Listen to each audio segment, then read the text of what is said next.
Writing is too hard. I don't know what to write. I can't find time to write. What I write is horrible. No one will ever want to read this. There are lots of struggles that writers face. Today, I'm going to talk about 4 and give you a few hints on how to overcome them.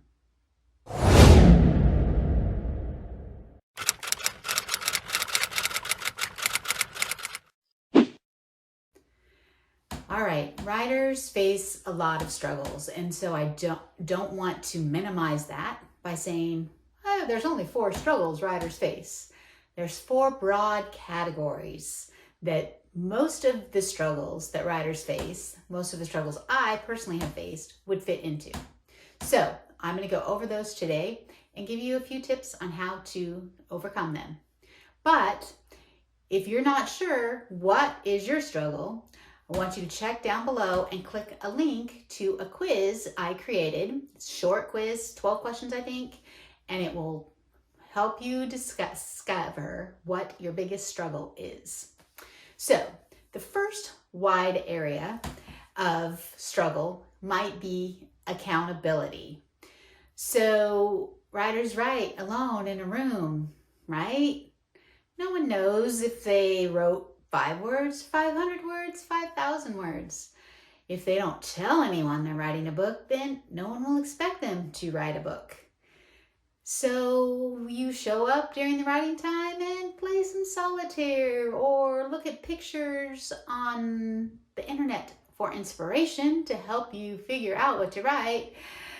But really, you're not writing.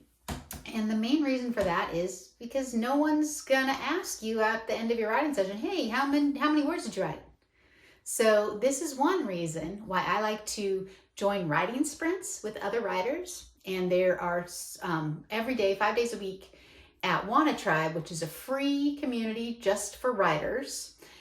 In the chat, there is a writing sprint. They go every hour on the hour. You talk, set your goal, and then you go, and then you check back in and say how you're doing. So you can also ask for help or give feedback or chat with other writers there. But another way I like to keep myself accountable is to set my goal and then also what my paycheck's gonna be. If you write for 3 hours and get at least 3,000 words in, you can read outside for an hour. You get off work early because you accomplished this. So that's another way to keep accountable by giving yourself a paycheck. Because when we have a job, we always show up. We clock in, we show up, we do our work, we clock out, we go home. And the reason we do it is because there's going to be a paycheck at the end of the day. So that is one way to keep yourself accountable. That works for some people. So the second area is mindset.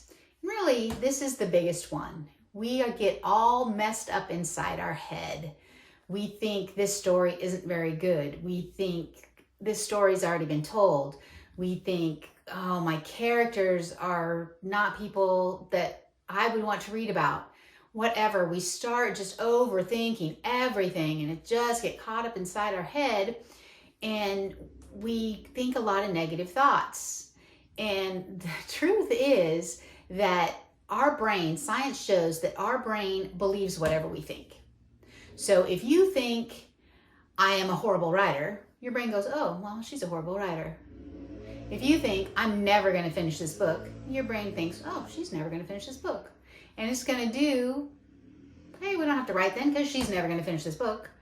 Oh, well, yep, that's horrible, but it doesn't matter because she's a terrible writer. So what we tell ourselves becomes a self-fulfilling prophecy.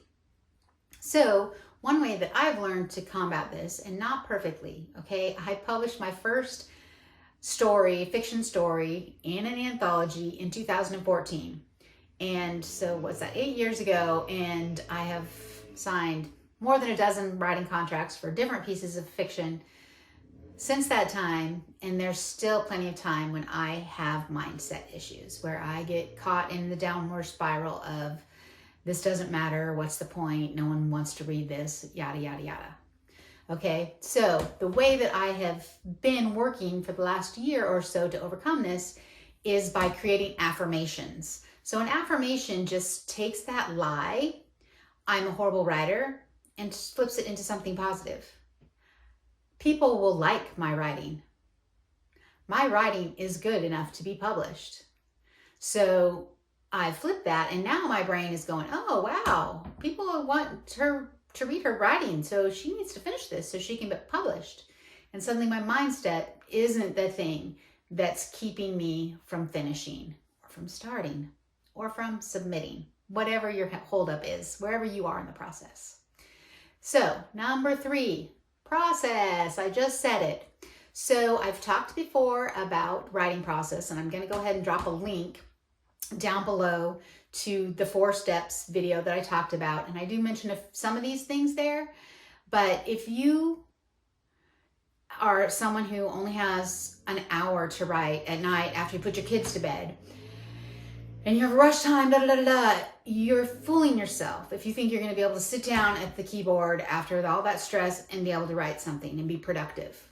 What you do need is to find a way to groom your writing creative self to know that that's what's coming. So maybe if you're a tea drinker, you would go brew yourself a cup of tea, put your honey in it, whatever, stir it up, think about your character, think about the scene you're writing. Maybe sip your tea while you're reading a couple pages from what you wrote the previous time you wrote to kind of get you back into it, and then you're off.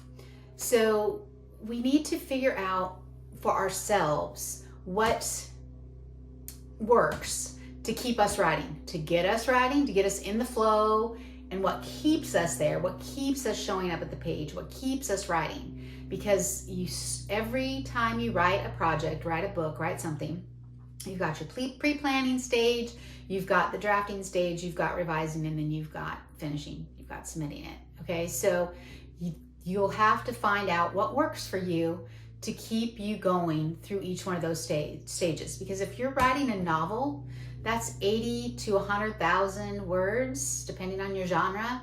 And that takes a while to write. And then it takes twice as long to revise. And then you've got to find someone to publish it.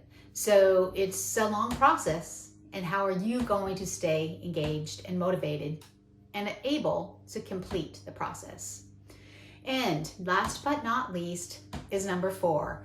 And this is where my coaching excels, because the problem is story. I don't know how to start my story. I've got in the middle and now I don't know what happens next. Oh, I've written my character into a corner and I don't know how to get him out of it. All the things that kind of come up as you're progressing through writing your story. Whether it's something that has to do with craft, you just don't know how to execute something, or structure, you don't know how it fits in place so it will work, or you just need some ideas. You just need a fresh perspective on what could happen to help your character. Or maybe you need to know what your character wants, and you need to create a deeper, compelling character. And so that will take some work, and sometimes that takes talking about it with someone else so that they can help you understand what's missing. A lot of times when I talk it out, and this is why I might walk around the house talking to myself, not because I'm crazy. I find a lot of times if I hear myself talk through the problem, a solution will present itself. Or I might talk through a bunch of solutions, and when I hear the right one, I go, that's it, that's the one. So that is how you can propel your story along, because it needs to get finished. But to get finished, it has to get started. It has to get through the middle, which it gets murky. It has to be a climax. It has to be interesting, and it has to be finished. So, is your struggle accountability, mindset, process, or story? Life is a struggle, but don't give up, especially not since figuring out your struggle with writing is as easy as taking that quiz that's linked below. And I would love to hear what results you get, so please send them to me at the contact information below, or join Write Your Book Nook and tell us all about it, and we will encourage you through whatever struggle you're having right now.